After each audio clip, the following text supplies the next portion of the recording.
When I lose myself, a century-old look at why we follow the crowd.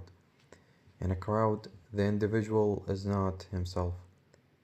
Those words, written by Gustave Le Bon in 1895, stopped me cold because we have all felt it, haven't we? That moment when the group around us, a cheering stadium, a chanting protest, a nodding boardroom, seems to reach inside and pull a different version of us into the light. Not a stranger exactly, but someone who acts, thinks, and feels differently than than we would alone. So what happens to us in a group, and why has this question fascinated thinkers for over a century? When a we consumes the I, Le Bon, one of the first to seriously study crowd behavior, argued that something fundamental shifts when people gather. The individual is a mere unit, a drop in the ocean. He wrote, while the crowd is governed by the emotions, not by reason, in a collective, our careful analytical selves get submerged instead. He observed that the crowd is always ready to act on the impulse of the moment, emotional, impulsive, and strangely unified.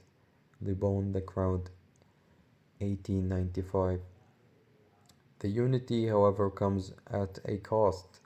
The masses has never the masses have never thirsted after truth.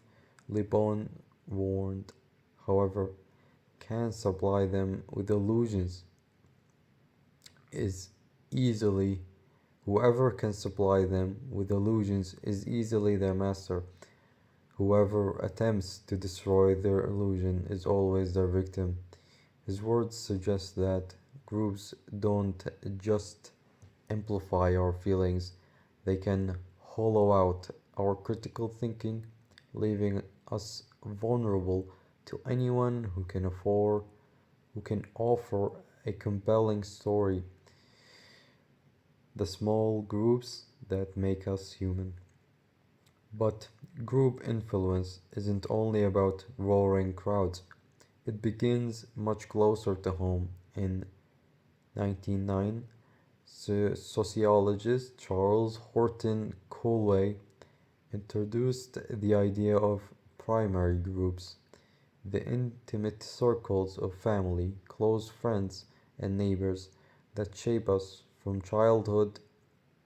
He wrote that such association produces a certain fusion of individual individualities in a common whole, so that one's very self, for many purposes at least, is the common life and purpose of the group. Colway Social Organization, a study of the larger mind, 1909.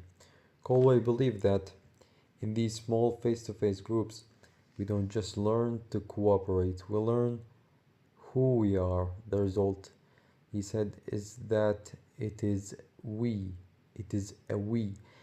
It involves sort of sympathy and mutual identification, of which we is the natural expression. One lives in the feeling of the whole and finds the chief aims of his will in that feeling.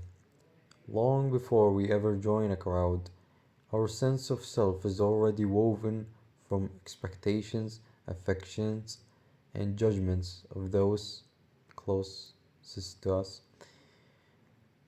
the herd within us, and the pride that divides us. By the 1920s, thinkers were probing the inner machinery of group life. Sigmund Freud, in Group Psychology and the Analysis of the Ego, 1921, suggested that our willingness to follow groups arises from a deep seated herd instinct. He observed that people in groups experience emotional intensification and a reduction in personal intellectual capacity as unconscious forces of suggestion and identification take hold.